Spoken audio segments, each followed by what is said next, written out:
Servidores municipais de Criciúma aprovam proposta de reajuste salarial. Estacionamento rotativo de Içara será analisado pela população. Governadores vão divulgar uma carta de protesto contra a sugestão de parlamentares de retirar estados e municípios da reforma da Previdência.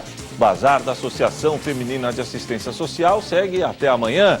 Novas regras para quem deseja solicitar visto para os Estados Unidos. O Conselho Tutelar de Criciúma está atendendo em nova sede. No esporte, Gilson Kleina fecha o treino para montar o time titular do Criciúma para o confronto de amanhã frente ao Vila Nova de Goiás. E ainda os fatos que ganharam destaque durante a semana. As notícias de Criciúma e do sul de Santa Catarina você confere a partir de agora. No ar pela TV Primavera, Informe Região.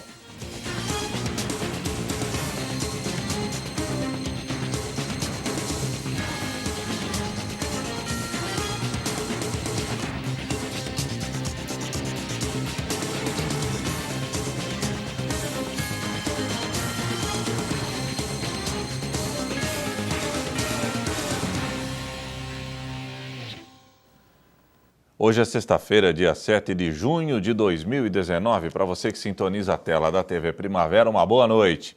Os servidores municipais de Criciúma aprovaram em assembleia a proposta de reajuste salarial. Confira.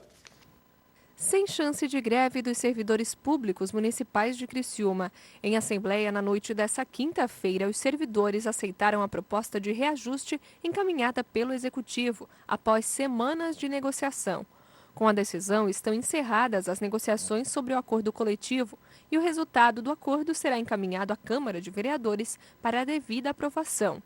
Para 2019, o reajuste será a reposição da inflação do período de 4,66%. Além disso, os servidores do Pátio de Máquinas vão receber uma gratificação de R$ 150. Já os servidores do Magistério terão reajuste do Fundeb, o Fundo de Manutenção e Desenvolvimento da Educação Básica, em 4,17%. O texto também prevê os reajustes de 2020 para os servidores municipais e para os professores, que recebem via Fundeb.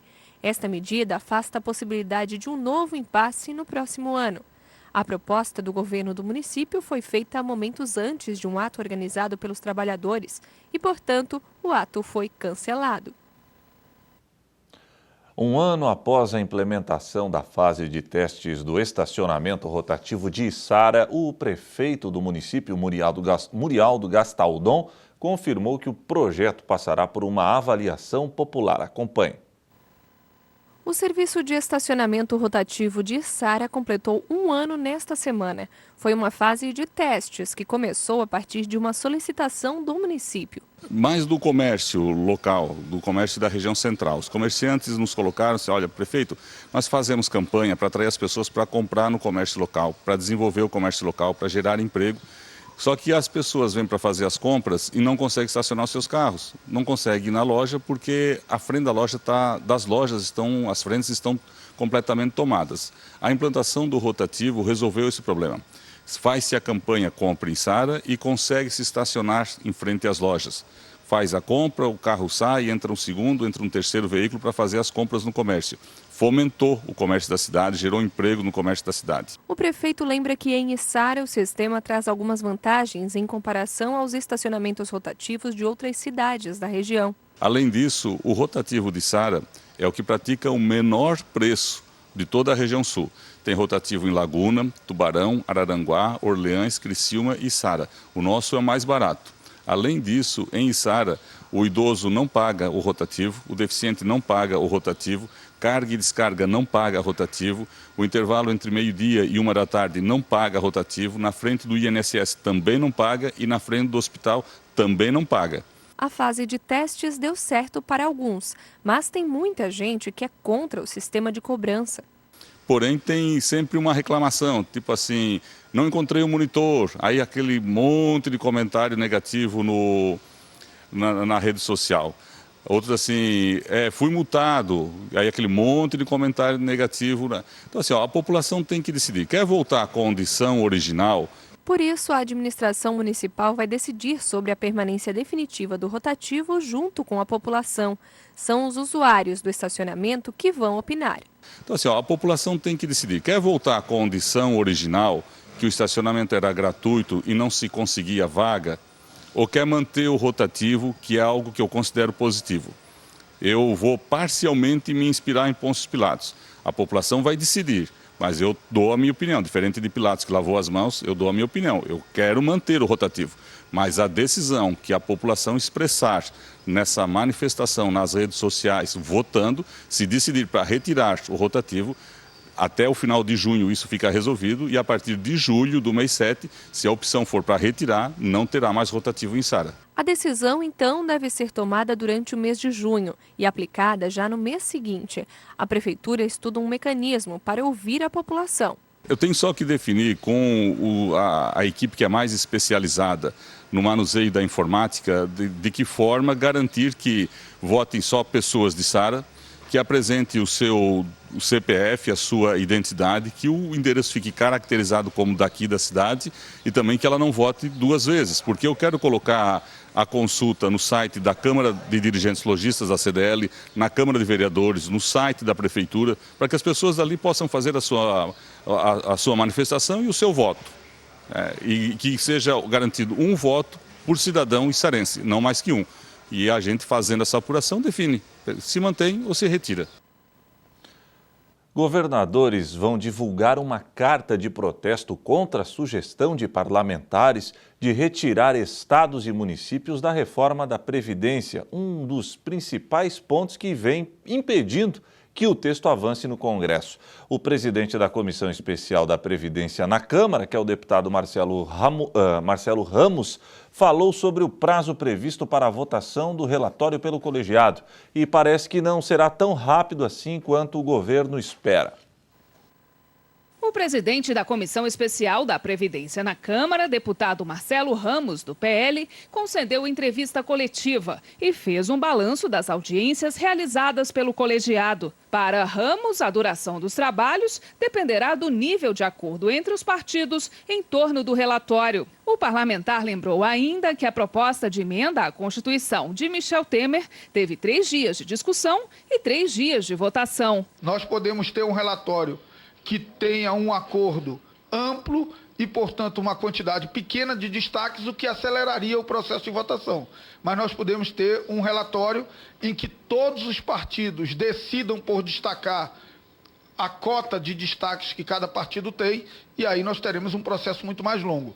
Outro indicativo de que a votação do parecer do relator da comissão, deputado Samuel Moreira, do PSDB, pode atrasar, é que na semana do dia 17 só haverá sessão segunda e terça. Eu sempre disse que é minha função preparar a matéria para votar. Não é minha função conseguir os votos necessários para a aprovação da matéria. Essa é a função da liderança do governo, da articulação do governo e dos líderes partidários. Atualmente, um dos principais pontos que emperram a construção de um acordo entre os deputados para que o texto avance é a inclusão ou não de estados e municípios na Previdência. O presidente da comissão declarou que governadores precisam calçar sandália da humildade para pedir que os parlamentares mantenham estados e municípios na reforma da Previdência. Ramos também rebateu críticas do governador de São Paulo, João Dória, do PSDB, que na semana passada classificou de eleitoral a atitude dos congressistas que querem excluir os governos regionais da reforma. Dória é um dos governadores que mais tem dado apoio à reforma da Previdência e tem se destacado na articulação de outros gestores estaduais para a aprovação da proposta. O governador João Dória ontem deu uma declaração dizendo que deputados que são contra a inclusão de estados e municípios são mesquinhos, personalistas, irresponsáveis do ponto de vista fiscal e eleitoreiros. Eleitoreiro é quem não tem coragem de enfrentar essa pauta nos seus estados e nas suas assembleias e empurra o problema para a Câmara dos Deputados. Nesta quinta-feira, governadores divulgaram uma carta de repúdio à retirada de servidores estaduais e municipais nas novas regras para aposentadoria e pensão. O manifesto conjunto tem como objetivo sensibilizar os parlamentares de que a reforma da Previdência deve valer para todos. Na carta, os governadores afirmam que é do conhecimento de todos que o atual regime de previdência é deficitário, constituindo uma das causas da grave crise fiscal enfrentada pelos entes dos estados, os quais frequentemente não dispõem de recursos para recolher aposentadorias ou honrar a folha de salários dos servidores em atividade.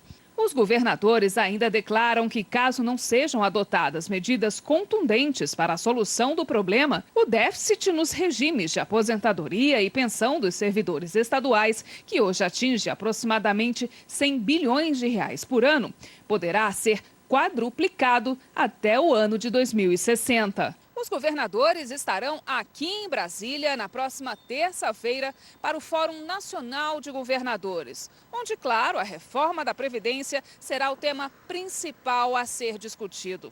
Esse encontro também servirá para sentir os efeitos práticos dessa carta, se o documento, de fato, conseguiu sensibilizar e pressionar as bancadas federais no Congresso que resistem a essa votação. O vice-presidente Hamilton Mourão afirmou hoje que concorda que servidores de estados e municípios estejam incluídos na reforma da Previdência e que essa é uma discussão que o Congresso tem que travar. Minha visão particular é que seria bom para estados e municípios que os funcionários deles tivessem incluídos na reforma da Previdência. Mas existe a discussão de ônus e bônus e eleições do ano que vem. Então, acho que o ministro Onyx e a equipe dele estão trabalhando, mais o general Santos Cruz, numa tentativa de convencimento. A seguir, Conselho Tutelar de Criciúma está atendendo em nova sede.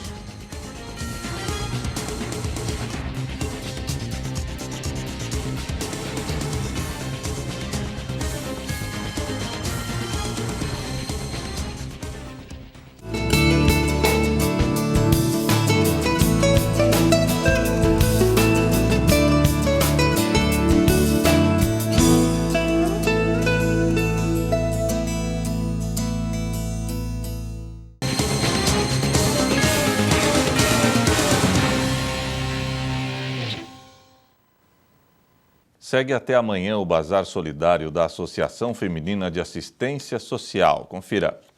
Que tal renovar o guarda-roupas e ainda ajudar a quem precisa? Esse é o objetivo da AFASC, a Associação Feminina de Assistência Social, com a 5ª edição do Bazar AFASC Solidária.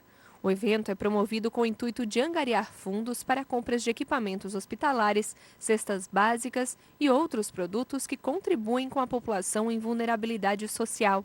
Estão à venda roupas, calçados e acessórios, novos e seminovos, com valores entre R$ 5 e R$ 40. O bazar é realizado na sede da AFASC Solidária, ao lado do Camelódromo, em Criciúma. O horário de atendimento ao público é nesta sexta até às 8 horas da noite e no sábado das 8 horas da manhã até meio-dia.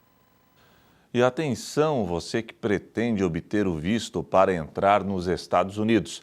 O governo norte-americano já começou a pedir dados como redes sociais e também e-mail. A determinação do presidente Donald Trump tem como objetivo buscar maior segurança contra possíveis ataques terroristas. Só ficam de fora da nova regra alguns solicitantes de vistos diplomáticos e também oficiais. A Regina vai aos Estados Unidos pela primeira vez neste ano e foi até uma agência que assessora a emissão do visto. Para ela, incluir os dados de redes sociais, e-mail e telefones não são um problema. Eu achei interessante, porque agora eu estou consentindo que façam a pesquisa na minha vida, né? Você usa redes sociais, tem bastante postagens? Muito, muito. Tenho 5.000 amigos e uso bastante. Desde a semana passada, quem vai preencher o formulário para solicitar visto de entrada nos Estados Unidos tem que informar qual o nome que usou nas redes sociais durante os últimos 5 anos. Também devem ser informados os telefones e e-mails. Para a Adriana, que ajuda quem vem até essa agência, a medida não altera muito o processo. Porque extraoficialmente o consulado, quando precisava, ele já pesquisava as redes sociais dos passageiros. Então, agora o que eles estão fazendo é apenas oficializando e facilitando a busca quando necessário. O Departamento de Estado americano calcula que, por ano, 15.000 pessoas serão afetadas pelas mudanças. A justificativa para a medida é fechar o cerco contra o terrorismo. Nós podemos citar um exemplo que houve alguns anos atrás de um rapaz que, por brincadeira, entrou no e-mail da Casa Branca mandando uma ameaça: senhor presidente, eu vou matar você, em inglês. E isso vai trazer consequências absolutamente gravosas a essa pessoa. Com certeza, essa pessoa fica numa lista negra do NSA, que é o Serviço Secreto Norte-Americano. Ela nunca mais vai conseguir um visto de entrada nos Estados Unidos. Por mais que tenha sido jocoso, por mais que tenha sido uma brincadeira, essa brincadeira vai ter consequências gravíssimas. Para este advogado, a solicitação dos dados afetará os passageiros de todos os países que precisam de visto para ingressar nos Estados Unidos. Seria um direito de qualquer governo dizer quais são as regras para quem quiser entrar no país. A concessão de vistos para estrangeiros ingressarem num determinado país é uma decisão única e exclusiva desse país. É um exercício daquilo que a gente chama de soberania. E os Estados Unidos, no exercício da sua soberania, ele pode definir regras, exigências básicas daquele que pleiteia um visto de entrada, ele pode fazer isso. Então não há nenhuma dúvida de que essa exigência pode ser elaborada. E vale para quem for estudar, trabalhar ou apenas passear. Para quem já tirou o visto para viajar, não muda nada. As novas regras valem apenas para quem entrar com novos pedidos. O Conselho Tutelar de Criciúma está atendendo em novo local. Confira na reportagem da jornalista Débora Correia. O Conselho Tutelar de Criciúma agora atende em um novo local. A estrutura, localizada na área central da cidade, foi escolhida por ser de fácil acesso à população.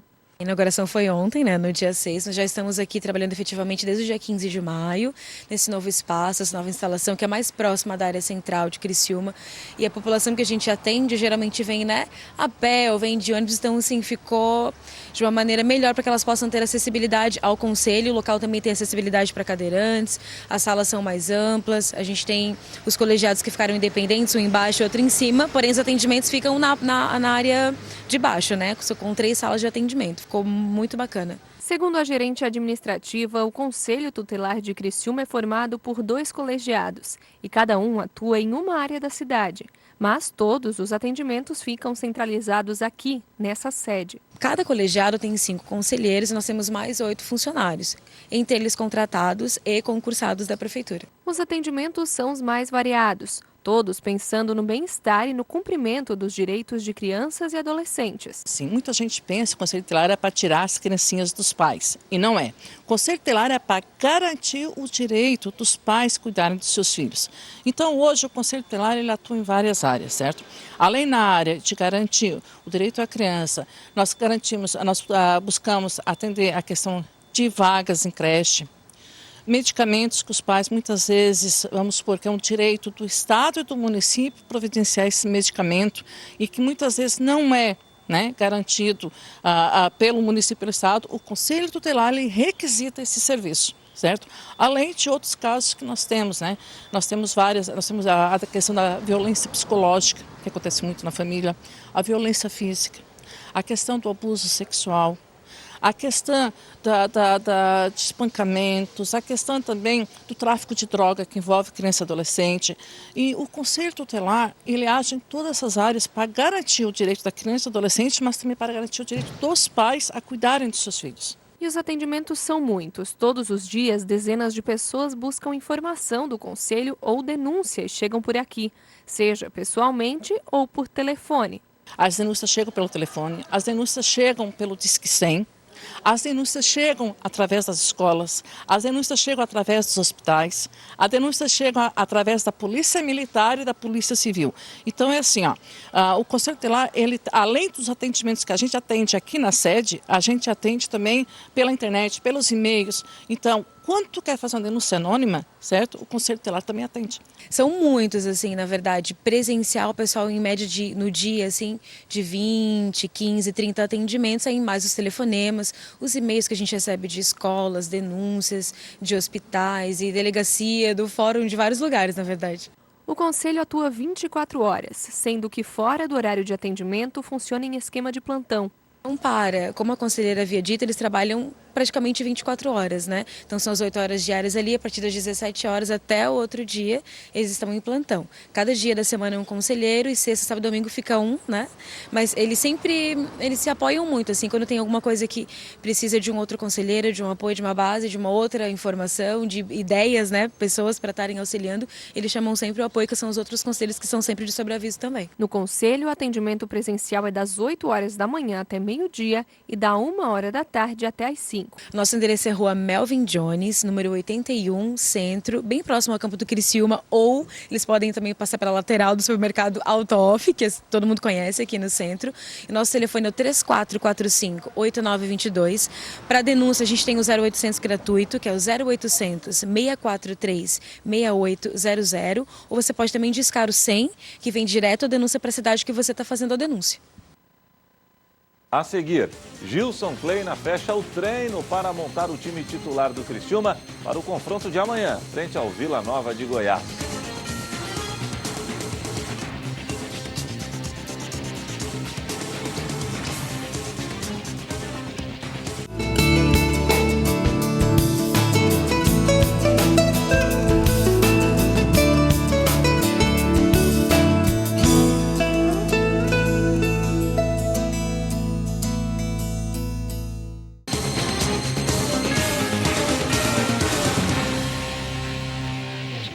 Treino fechado. Assim, Gilson Kleina escalou o misterioso time titular do Criciúma para o confronto de amanhã diante do Vila Nova de Goiás.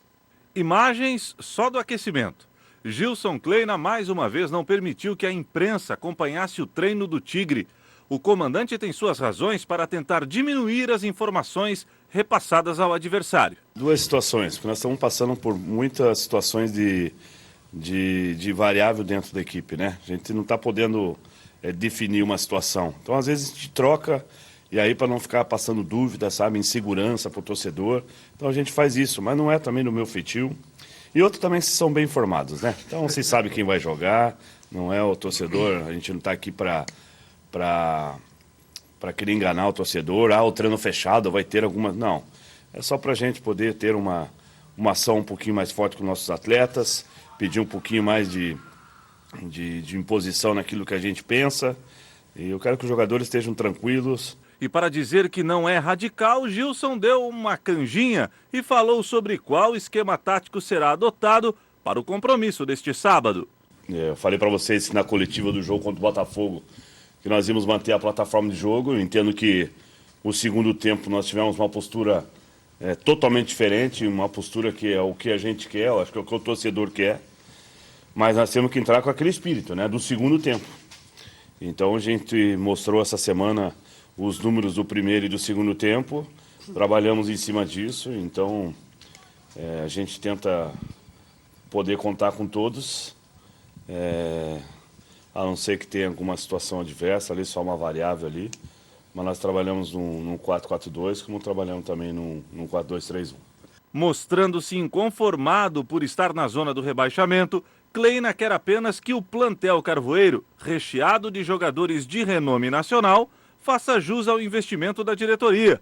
Porém, o comandante do Tigre justificou a performance ruim do time até a atual fase da competição. Olha, eu já falei para vocês, mas também não adianta ficar justificando toda hora, né? A gente não consegue dar uma sequência numa equipe que precisa ter o entrosamento e o conjunto, e uma equipe que está sendo feita essa transição, né? Jogadores importantes estão ficando fora, mas jogadores importantes também estão voltando, que eu acredito.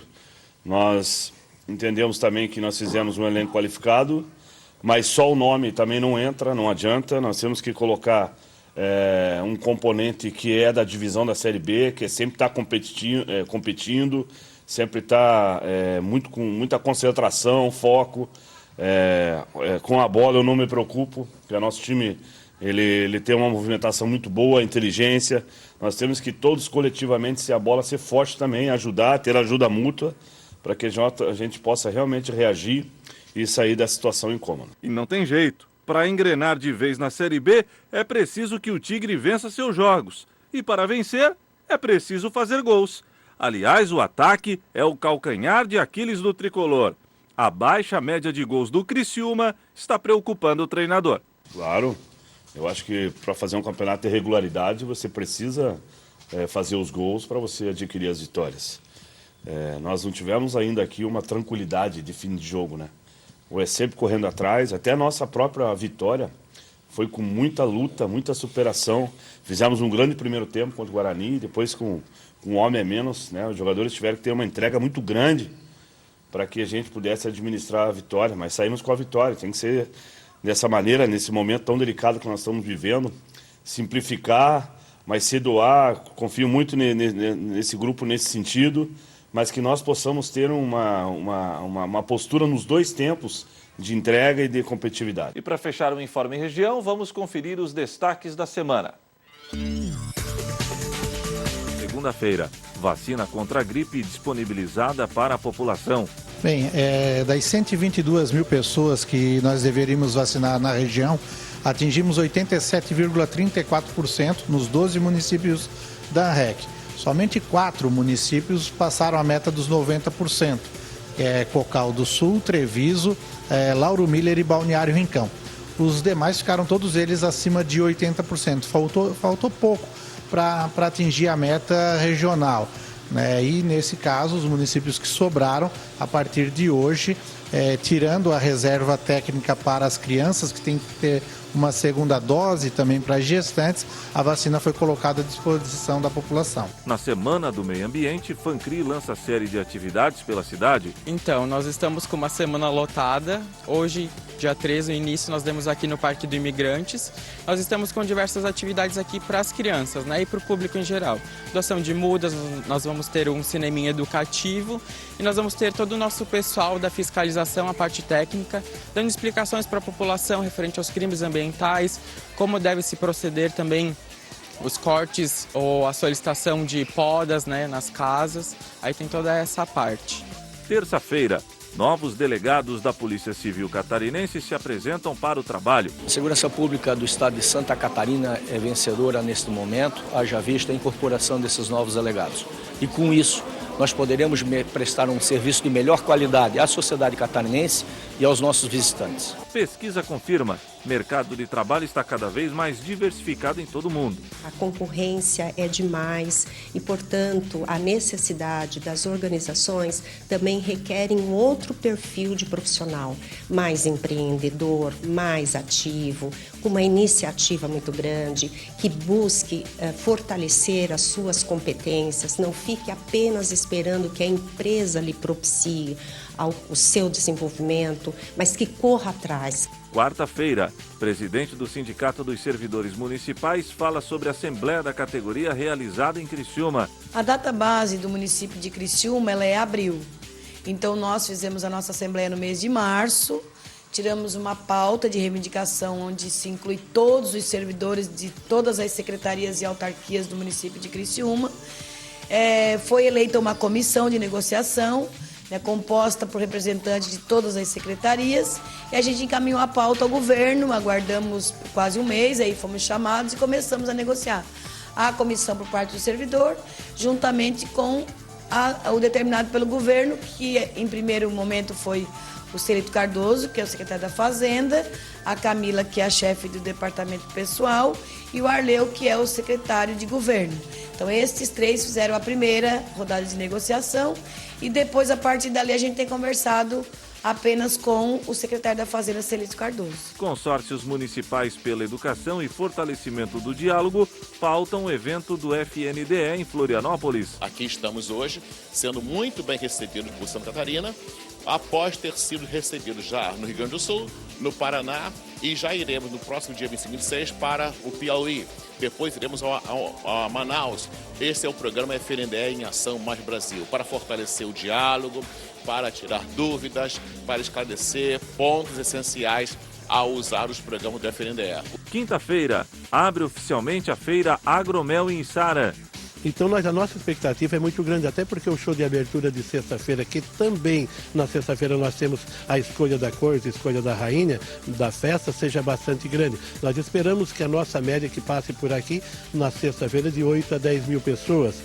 Isso também no sábado ela fica aí e acredito que aí domingo deixe um pouco até maior, porque se continuar na expectativa de que o tempo realmente permanece firme, nós acreditamos que no domingo passa aí por 15 mil pessoas passando pela festa. A Amadeus promove bazar solidário na sede da instituição. A comunidade veio comprar, as pessoas que viram nas redes, estão todos aqui participando desse nosso bazar, comprando, e aí o movimento direto. E o Informe Região desta sexta-feira fica por aqui. Voltarei amanhã, 15 para o meio-dia, no Boletim Primavera. Até lá, boa noite.